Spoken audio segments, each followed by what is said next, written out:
रात्रि क्लास चल रहा था 5/10/1967। पहले पेज के 7वीं लाइन में बात चल रही थी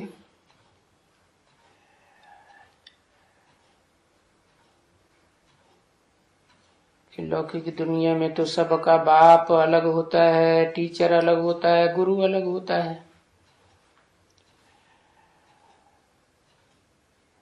अभी वो गुरु नहीं समझा जाएगा, क्योंकि अभी तो संगम युग में हो ना।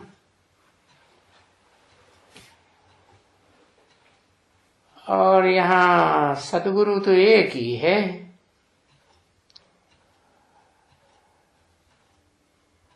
नाम ये है सत्य गुरु, उसको सत्य कहा जाता है। अब मनुष्यों को तो कभी सत्य नहीं कहा जा सकता। क्यों? क्योंकि उनका तो मन चलायमान है, चंचल मन। क्योंकि यहाँ इस दुनिया में जो मनुष्य होते हैं वो झूठ बगैर कभी रह नहीं सकते हैं, क्योंकि ये सारी दुनिया झूठ ही है।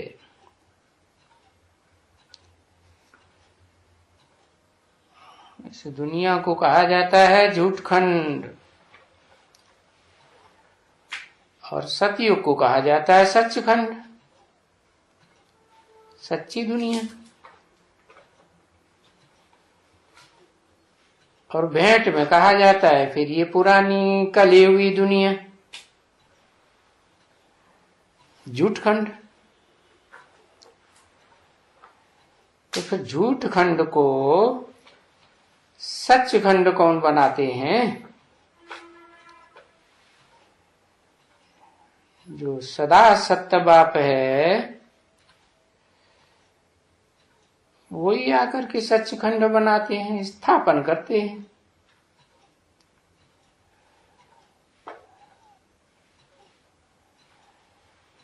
फिर उस सचखंड को रावण आकर के झूठखंड बनाते हैं।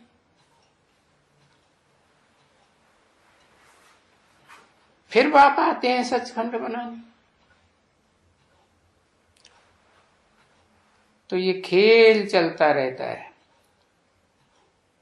सचखंड झूठखंड, झूठखंड फिर सचखंड। तुम बच्चों को तो मालूम है कि ऐसा होता है, परंतु दुनिया में कोई नहीं जानते।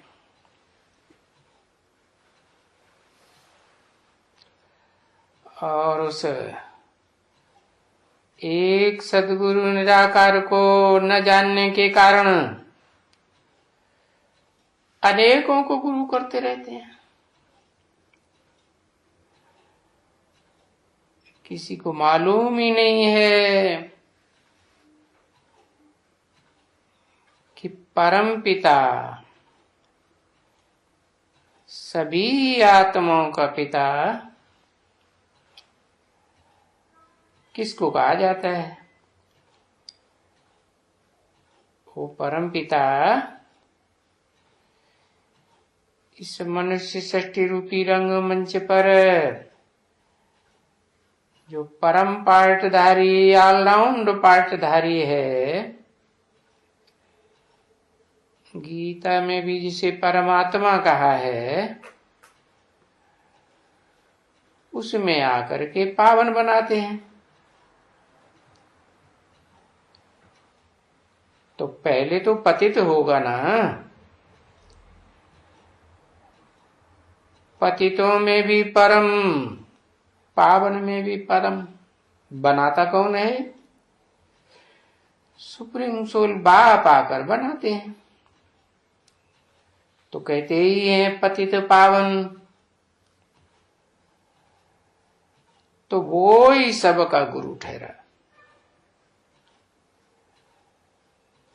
और सर्व की सदगति करने वाला गुरु तो एक ही ठहरा,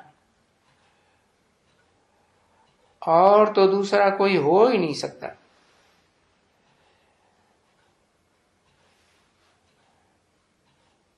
तो ये बच्चों को कोई को मालूम नहीं है,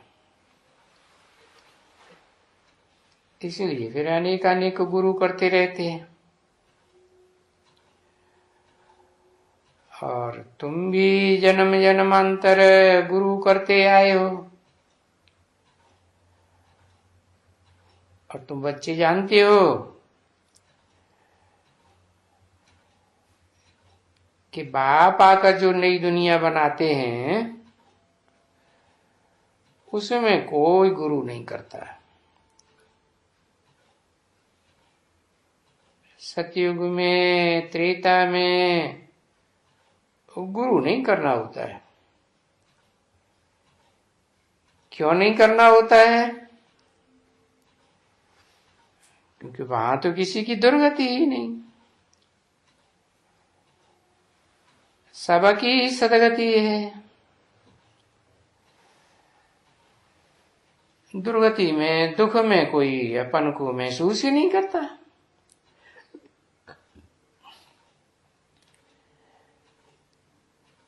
अभी तो इस दुनिया में है ही दुर्गति, तो फिर दुर्गति करने वाले गुरु भी होंगे। और फिर ये देखो कि इस दुनिया में सबकी दुर्गति होती है।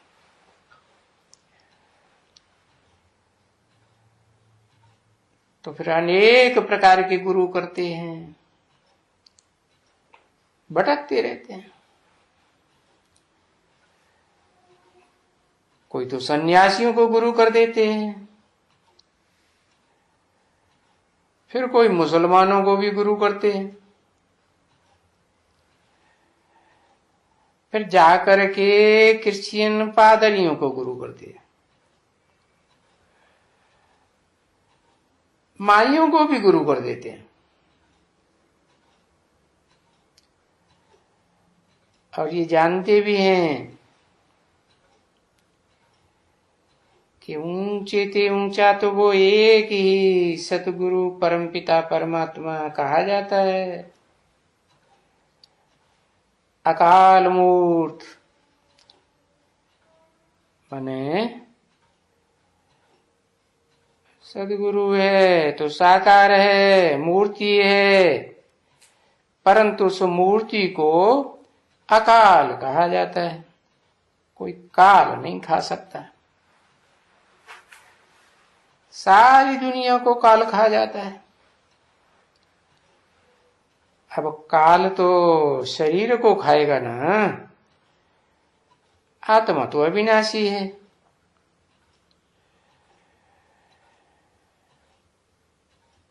तो उस अकाल मूर्त को मानने वालों में कोई सिख हैं, ग्रंथ को पूजने वाले होते हैं।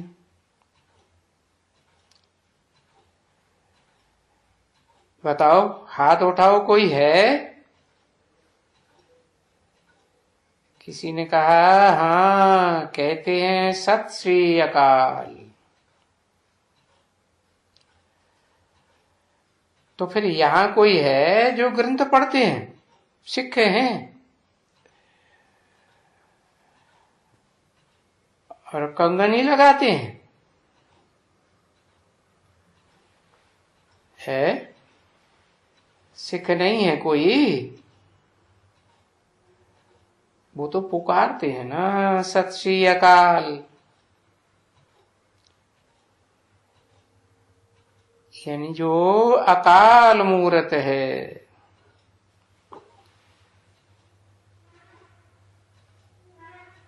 वो ही सदगुरु है। बाकी तो सबको काल खा जाता है।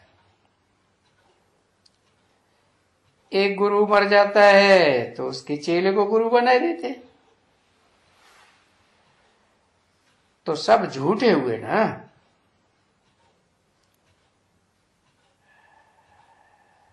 तो वो सब गुरु हो गए और हैं सब झूठे। और फिर तो ये तो है कि झूठी दुनिया में तो सब झूठे ही होते हैं। माता झूठी, पिता झूठा, बच्चे झूठे, गुरु झूठे, शास्त्र झूठे, सब झूठे ही झूठे। क्योंकि इसीलिए इसे झूठ खंड कहा जाता है। फिर बाप आते हैं तो सभी कुछ सच, सच ही सच, और फिर वहां झूठ कुछ होता ही नहीं है। पर ये बातें सुनता कौन है सिवाय तुम बच्चों के? बताओ यहां कहां आए हो? मेले पर आए हैं। किसके मेले पर आए हो? मेला माने मिलन। कहेंगे आत्मा परमात्मा का मिलन।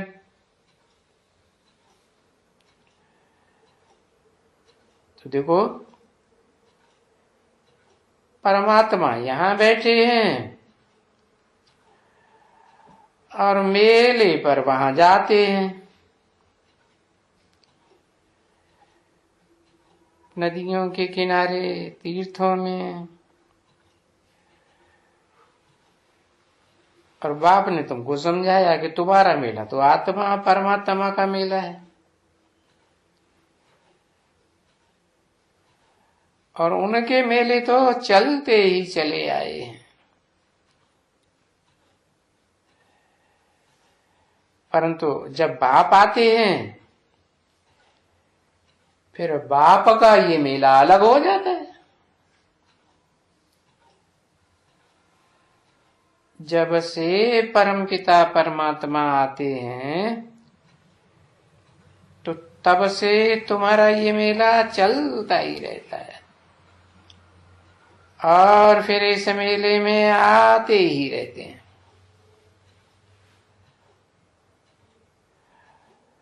और देखो ये मेला एक सा ही चलता रहता है। फिर ये मेला जब पूरा हो जाएगा तो फिर कोई मेला लगता ही नहीं। ये भक्ति मार्ग के भी मेले नहीं लगते हैं।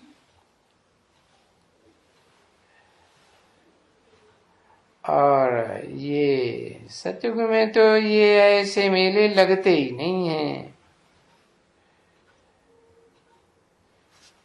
तो कोई बतावे ये मेले लगते क्यों हैं?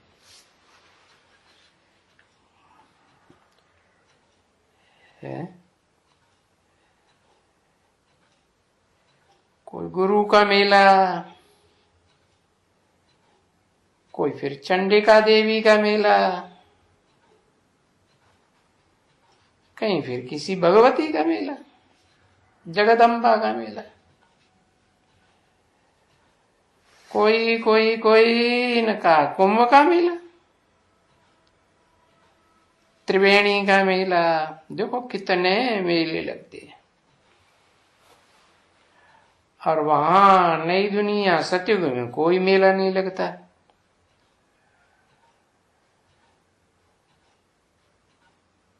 उन मेलों में तो अनेक साधु हैं, साधुओं का मेला। तो ये मेले तो होते ही रहते हैं। मेले होते रहते हैं और मेले होते जाते हैं। मेलों में जाए जाए करके आत्मा मैली हो जाती।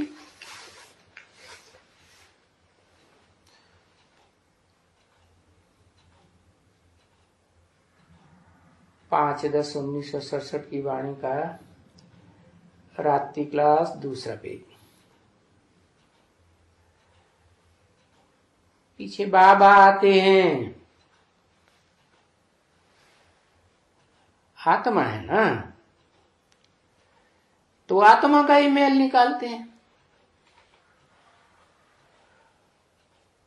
वो गुरु लोग अपन को भी देह समझते हैं, तो देह का मैल निकालने के लिए नदियों पर ले जाते हैं, रास्ता बताते हैं मैल निकालने का। चलो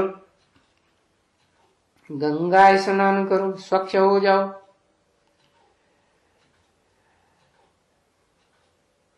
अभी तुम जानते हो कि बाप आते हैं तो तुम ज्ञान गंगाएं बन जाती हो और सतयुग में परियां बन जाती हो। वहां स्वर्ग में इंद्र सभा में परियां दिखाते हैं ना,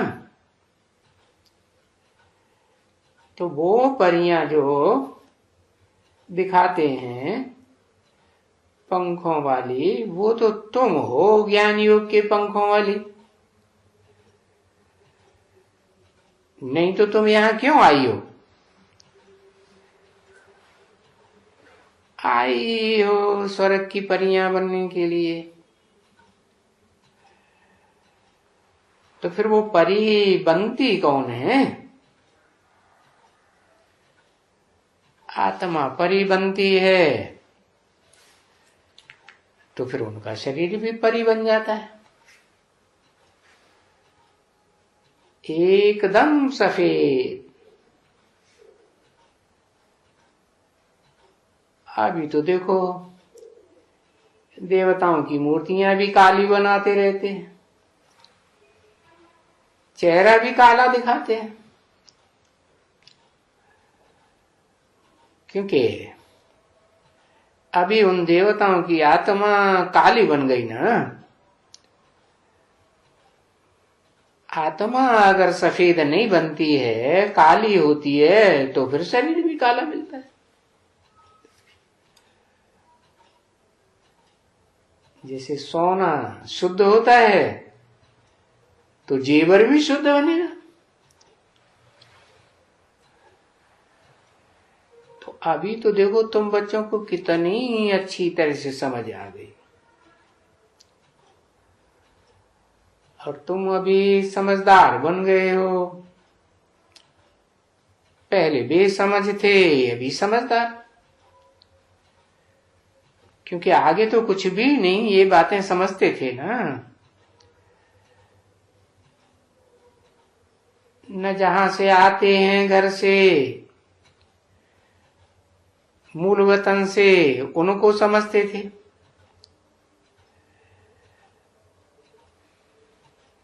न फिर यहां आते तो भी कुछ नहीं समझते थे। फिर धीरे धीरे समझते जाते हो। तो देखो न सतयुग को समझते न कलयुग को समझते, कुछ भी अंतर नहीं समझते। तो कहेंगे ना तुम बुद्धू थे, है? और सभी पहले पहले बुद्धू, फिर बुद्धिमानों की बुद्धि बाप आते हैं तो तुम बुद्धिमान बन जाते हो, है? कहा जाता है ना बुद्धिमानों की बुद्धि, और तुम ही बच्चे कहते हो। क्योंकि कोई को बुद्धि नहीं होती है तो कहते हैं हे भगवान, हे परमात्मा, इसको अच्छी बुद्धि दियो। तो देखो अभी अच्छी बुद्धि आकर देते हैं ना, और ऐसी बुद्धि देते हैं। देखो इन लक्ष्मी नारायण की कैसी अच्छी बुद्धि है। जो विश्व का मालिक बन जाते हैं।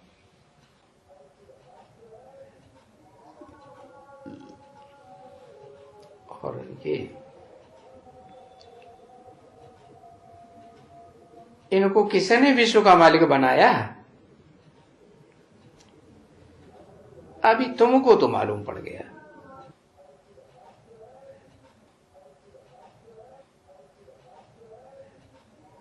कि नर को नारायण बनाने वाला कौन है?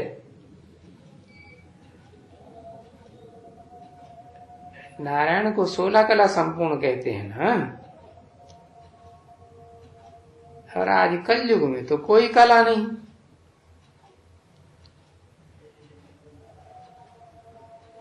तो दुनिया में कोई नहीं जानते हैं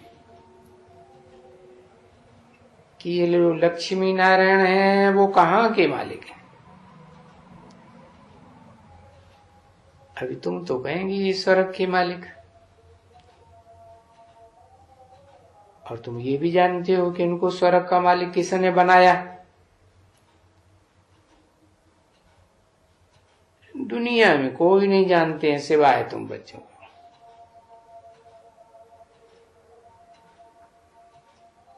वो तो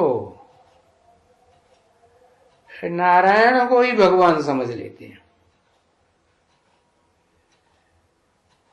और तुम बच्चे भी जानते हो नंबरवार पुरुषार्थ अनुसार।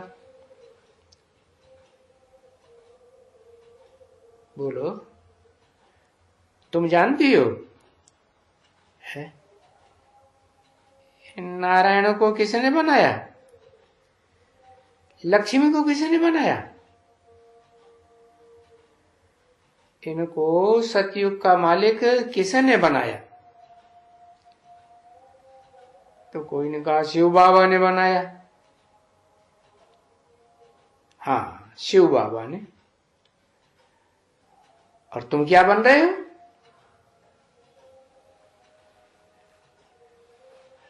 तो कोई ने कहा हम भी लक्ष्मी नारायण बन रहे हैं। लक्ष्मी नारायण? हाँ, लक्ष्मी भी बनेगी, नारायण भी बनेगी। कोई जन्म में तुम मेल बनते हो, शहजादी महारानी, फिर मेल को महाराजा। तो कोई जन्म में मेल, कोई जन्म में फीमेल। परंतु ये महाराजा महारानी बनने के लिए बहुत पुरुषार्थ करना होगा।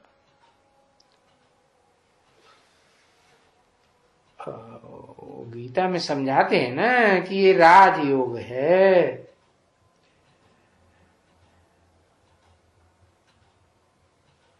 परंतु उसमें तो कृष्ण का नाम डाल दिया। कृष्ण तो बच्चा, वो कैसे गीता का राजयोग सिखाएंगे? वो राज की बात बच्चा क्या जाने। और ये जो अभी तुम सुनते हो ये भी है गीता।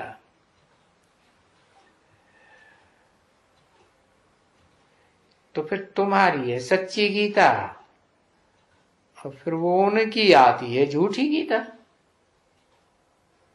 क्यों? क्योंकि तुम जानते हो कि सच्ची गीता तो सत्य बाप आकर सुनाते हैं, जो सदा सत्य है, कभी झूठ बनता ही नहीं, क्योंकि जन्म मरण के चक्कर में नहीं आता। और बसा बाकी तो सारी दुनिया के मनुष्य मात्र जन्म मरण के चक्कर में आते हैं ना, तो फिर वो सब भूल जाते हैं सत्य क्या है, झूठ क्या है। तो फिर ये झूठ खंड में झूठ ही गीता बन जाती है। अब बाप तो आते ही हैं सच्चखंड बनाने के लिए, आकर के सच्चखंड स्थापन करते हैं। उसके लिए फिर बैठ करके राजयोग सिखलाते हैं।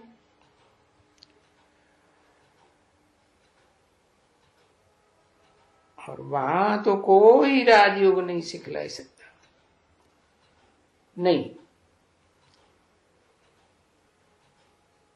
ये तो एक ही बाप है, बापों का बाप, जिसका कोई बाप नहीं। वो आकर के बनाते हैं सतयुग का राजा महाराजा, डबल सिरताज।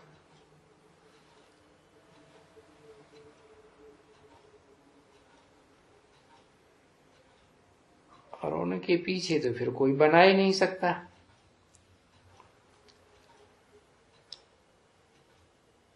ये तो बच्चों को डबल सिरताज बनने का वर्षा अभी मिलता है।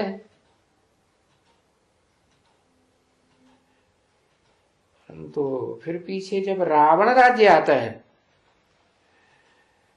तो फिर तुम्हारा ये पवित्रता का ताज तो गुम हो जाता है।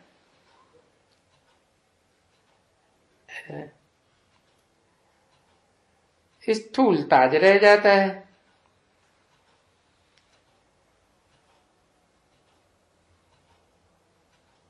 तो तुम जान गए हो कि डबल ताजधारी कौन होते हैं और सिंगल ताजधारी कहाँ होते हैं।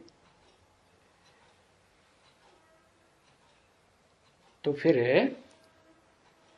वो झूठी दुनिया में एक ही ताज रहता है, क्योंकि अपवित्र हो जाते हैं। तो पवित्रता का ताज कहां से आवे।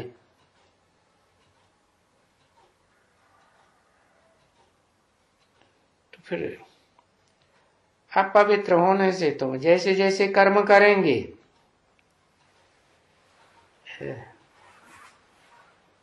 वैसा वैसा फल भी मिलेगा। कोई दान पुण्य जास्ती करते हैं तो जाकर के राजा के घर में जन्म लेंगे, परंतु वो पुरानी दुनिया में तो अल्पकाल क्षण भंगुर सुख है, क्योंकि वहां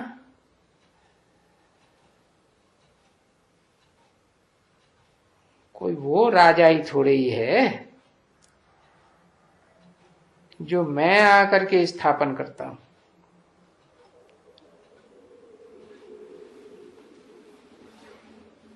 उसे क्षणभंगुर कहेंगे, नहीं, आधा कल्प के लिए।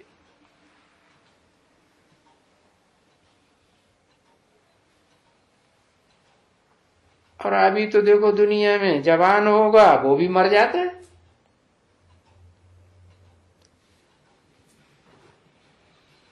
मर गए तो राजा ही गई।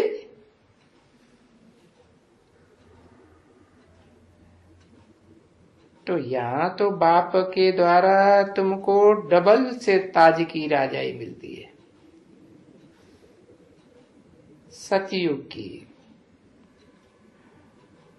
और फिर वहां अकाले मौत भी नहीं होता है। ऐसे नहीं कि कोई बचपन में शरीर छोड़ देंगे, यहाँ तो पेट में भी बच्चा मर पड़ता है।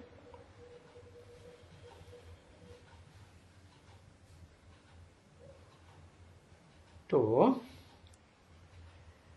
ऐसी पढ़ाई बाप आकर पढ़ाते हैं, जो तुमको ऐसी प्राप्ति मिलती है। तो इतनी ऊंची प्राप्ति, फिर पढ़ाई में कितना ध्यान देना चाहिए। इसलिए बाप कहते हैं मुझे याद करो।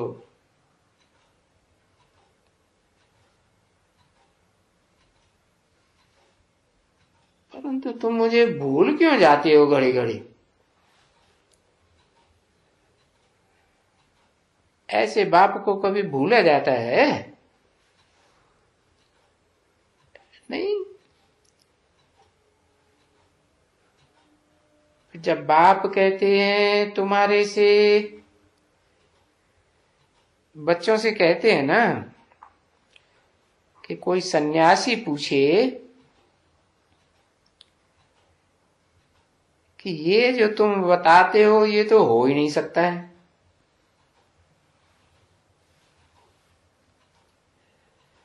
कि घर गृहस्थ में रह करके कोई पवित्र बन करके रहे। वो तो कहते हैं कि ये तो आग और कपूस की बात है।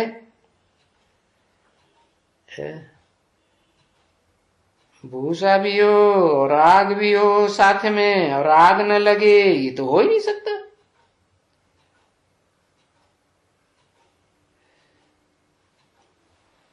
तो दोनों चीजें इकट्ठी लगेंगी तो जल मरेंगे।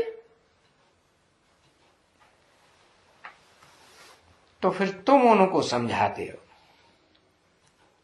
समझाना है ना कि ये तो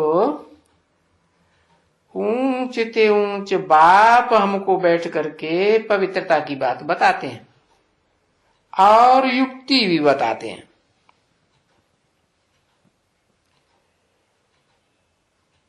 और कहते हैं कि अगर इस जन्म में पवित्र नहीं बने तो फिर 21 जन्म के लिए विश्व का मालिक नहीं बनेंगे।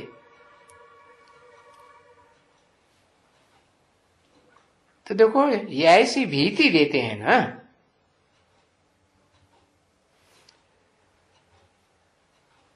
परंतु वो सन्यासी तो ऐसी कोई भी भीति नहीं दे सकते और किसी को भी नहीं दे सकते, कुछ भी नहीं।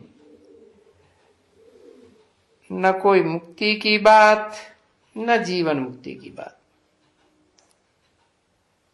ऐसे ही कह देते हैं पार निर्वाण गया, वाणी से परे गया, वानप्रस्थी गया। अरे यहां तो बाप कितनी भीति देते हैं, वो तो भीति दे ही नहीं सकते। बस एक ही बात, तुम माथा टेकते रहो और पैसा फेंकते रहो, बस यही धंधा करवाते हैं और कोई धंधा नहीं। तो देखो उसको कहेंगे भक्ति मार्ग। जिंदगी भर माथा टेकते रहो, पैसा फेंकते रहो,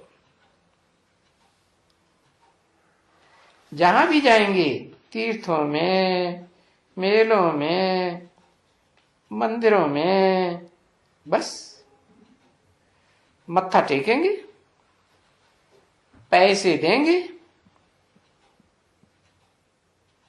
और यहां तो बाप कहते हैं कि देखो मुझको तुम क्या देंगे, मैं तो दाता हूं,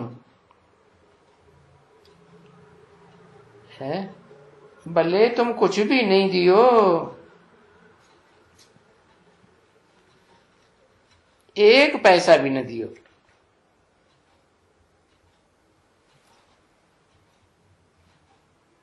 क्या समझाया है? या यहां कोई के अरदास वरदास वो पांव में जाके लगे, चरणों में जाके झुके, या यहां ऐसा तो कुछ मंदिर वंदिर में रखने लायक है ही नहीं। कोई मंदिर नहीं है, कोई मूर्ति नहीं है।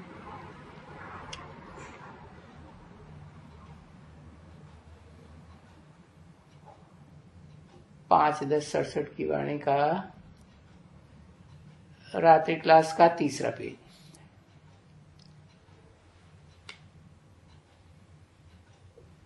तो यहां क्या है, यहां तो जरूर याद करना पड़ेगा, और एक बाप को याद करने की बात है। वहां तो मंदिरों में कितनी मूर्तियां रखी रहती हैं, कितनों को याद करते हैं, कितनों को माथा टेकते हैं।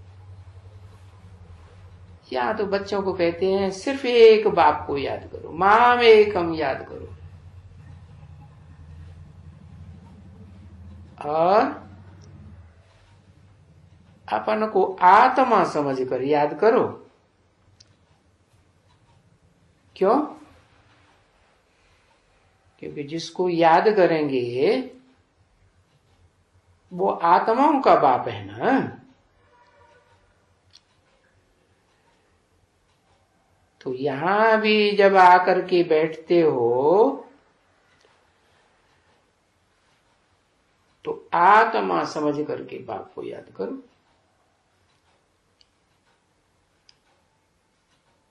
देह समझ के बैठेंगे, देह भान में रहेंगे, तो बाप कैसे याद आवेगा?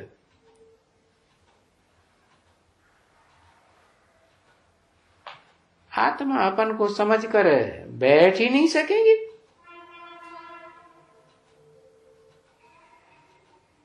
देह समझ के बैठेंगे तो बाप याद कभी नहीं आएंगे। तो फिर बताओ क्या याद आएगा? अरे वही देह के संबंधी, देह के पदार्थ,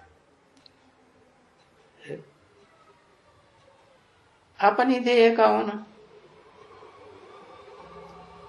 घर बार, बच्चे, धंधा धोरी, यही सब याद आता रहेगा। तो अगर अपन को आत्मा समझ करके बाप को याद करते रहेंगे, है, तो फिर देखो यहां तो बहुत भारी कमाई है। तुम्हारी काया निरोगी कंचन काया बन जाएगी,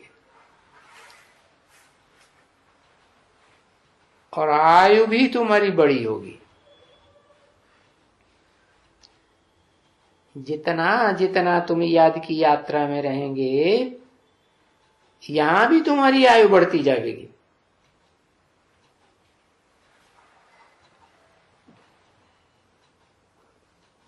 क्योंकि यहां तो समझाते हैं कि एक ही सदगुरु है, बाकी वो जो गुरु कहलाते आए हैं, इस सदगुरु के मुकाबले तो कहेंगे सब डुबोने वाले हैं, डुबोने के लिए आते हैं, इसीलिए तो दुनिया नीचे गिरती जाती है। मैं आकर के पावन दुनिया बनाता हूं जहां देवात्माएं रहती हैं, और वो देखो क्या बनाई देते हैं, राक्षसों की दुनिया बन जाती है। तो वहां उस पुरानी दुनिया में तुम्हारी जीवन नैया को खिवैया एक भी नहीं मिलता।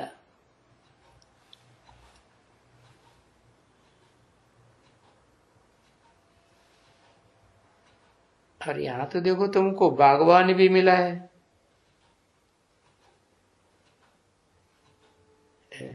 जो बागवान होते हैं ना, वो तो सारे जंगल को बगीचा बनाए देते हैं। तो ये तो ऊंच ते ऊंच बागवान है बेहद का, सारी दुनिया को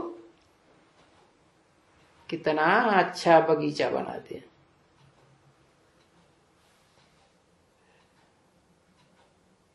और खिवैया भी है तो सबको इस विषय वैतरणी नदी से पार लेकर जाएगा।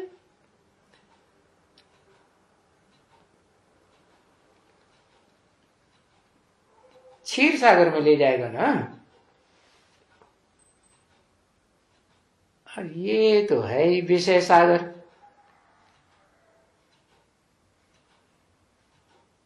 वो क्षीर सागर मिठास ही मिठास, और ये खारी सागर।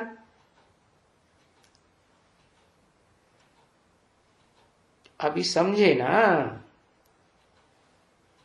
कि खिवैया किसको कहा जाता है और बागवान किसको कहा जाता है। तो असली खिवैया, असली बागवान तो वो है जो सारी दुनिया को पार लगाते हैं।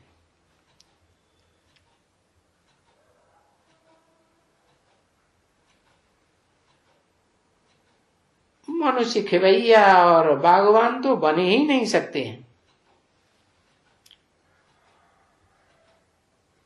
वो तो और ही डुबोने वाले हैं। दुनिया और ही कांटों का जंगल बनती जाती है। कांटे होते हैं ना, कांटे लगते हैं तो कितना दर्द होता है।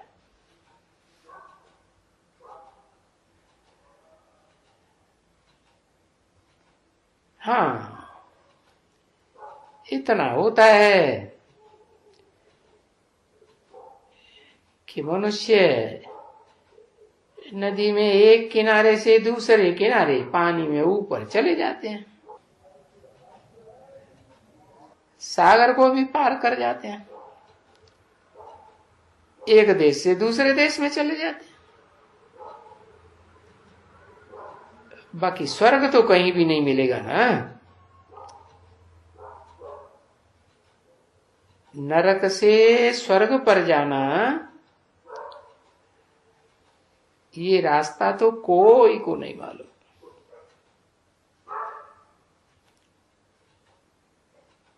जो रास्ता बेहद का बाप आकर बताते हैं,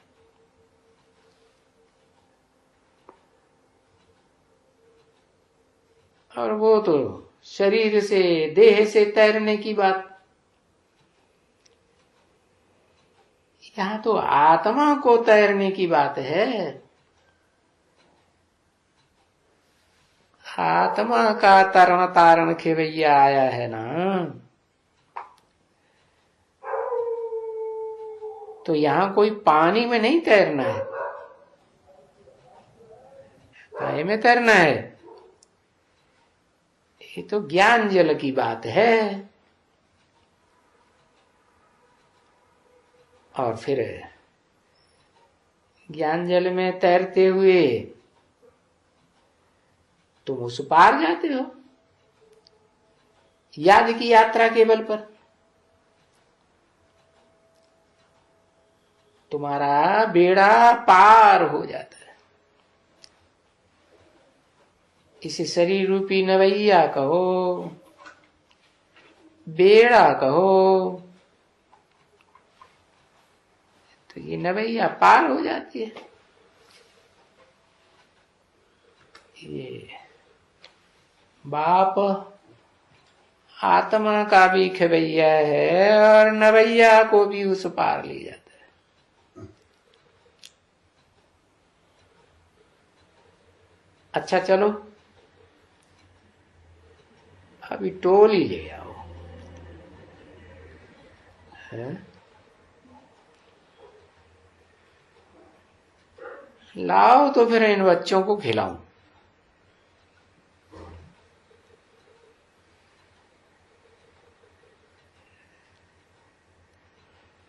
ज्ञान की टोली भी है, वंडरफुल टोली। नहीं तो कोई किसी को कहो कि शिव परम पिता परमात्मा वो हमारा बच्चा है, तो वो बोलेगा अरे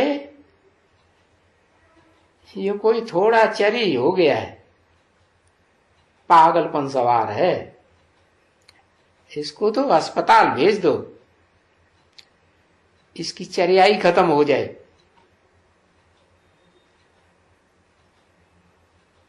और ये बाप खुद भी कहते हैं कि बाप तुम बच्चों को हमेशा कहते हैं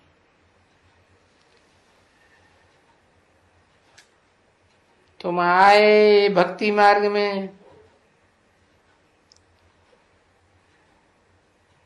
और अभी शिव बाबा आप आएंगे कहते थे ना, तो फिर हम आपके ऊपर भी बारी जाएंगे।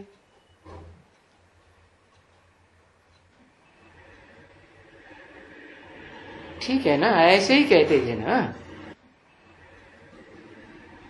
तो किसी ने कहा जी अच्छा, अब ये तो बच्चे जान गए कि बाप बच्चों के ऊपर यहां बारी जाते हैं।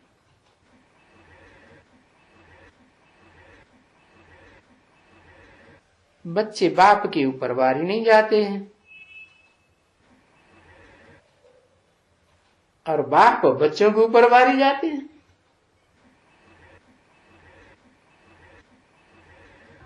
तो फिर ये नई बात हो गई कि बाप बच्चों के ऊपर बारी जाते हैं और यहाँ बच्चे बाप के ऊपर बारी जाते हैं। समझा ना बच्चे? क्योंकि बच्चे बाप को अपना तन मन धन देंगे तो फिर बाप 21 जन्म के लिए स्वर्ग में तुमको ऐसा अच्छा तन मन देंगे, धन देंगे जो दुनिया में और कहीं नहीं मिलेगा। और आधा कल्प के लिए देंगे, एक जन्म की बात नहीं। तो ये सौदा समझा? तुम एक जन्म तन मन धन से बारी जावेंगे,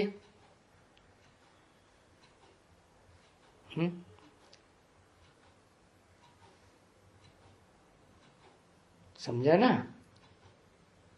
अभी यहां है क्या? तुम्हारे पास क्या है? यहां तो कखपन है। नई दुनिया के मुकाबले तो कखपन ही कहेंगे, कोई काम का नहीं।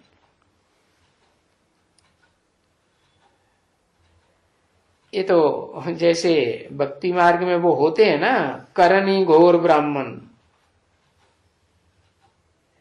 कोई मरता है तो करनी घोर आते हैं, घर में आकर के पुराना धुराना है, बिस्तर खटिया कपड़े वपड़े जो हैं सब ब्राह्मण को दे देते हैं।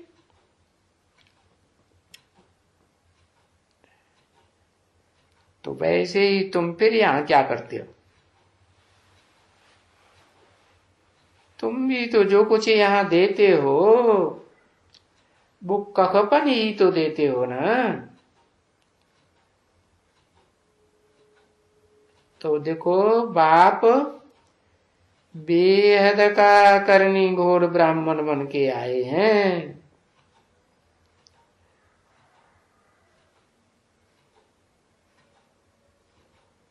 क्योंकि तुम सब जानते हो कि इस दुनिया में बाकी लोगों की जो मिल्कियत है वो तो सब खत्म हो जाने वाली है,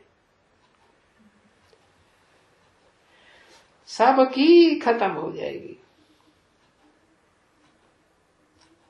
और तुम देखो कखपन दे करके कितना लेते हो।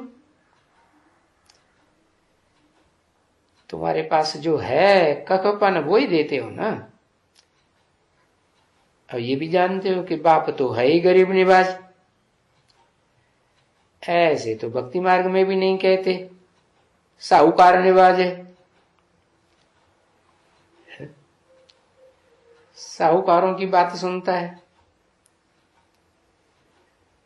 तो देखो यहां तुम बाप से 21 जन्म का वर्षा लेते हो और फिर एकदम पदमपति बन जाते हो। तो इसलिए बाप को दाता कहा जाता है, देने वाला है, बहुत कुछ देने वाला, बेहद का सुख देने वाला है। यहां तो इस दुनिया में देखो क्षणभंगुर सुख, कोई को बेहद का सुख थोड़े ही है। कोई भी लौकिक हद का देंगे, पारलौकिक बेहद का देंगे। तो पारलौकिक बाप कहते हैं मैं कल्प कल्प भारत में ही आता हूं और भारत को ही आकर के बेहद सुख का वर्षा देता हूं।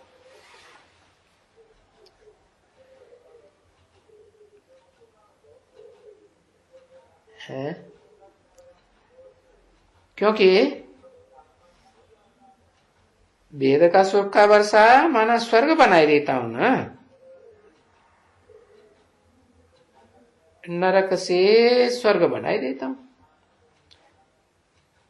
स्वर्ग का मालिक बन जाते हो।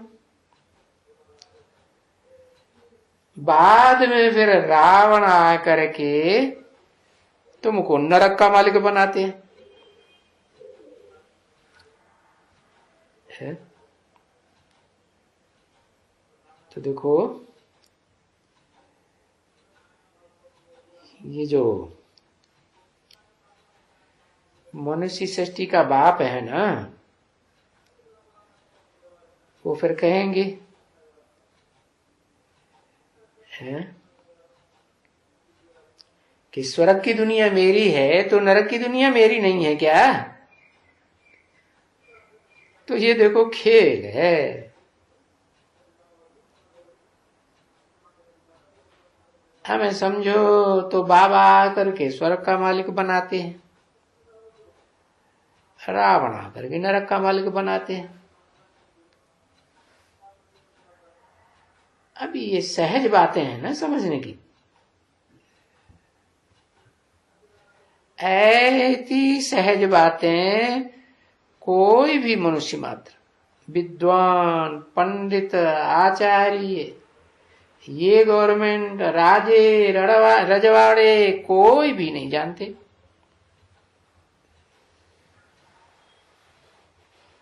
म्यूजिक बजा,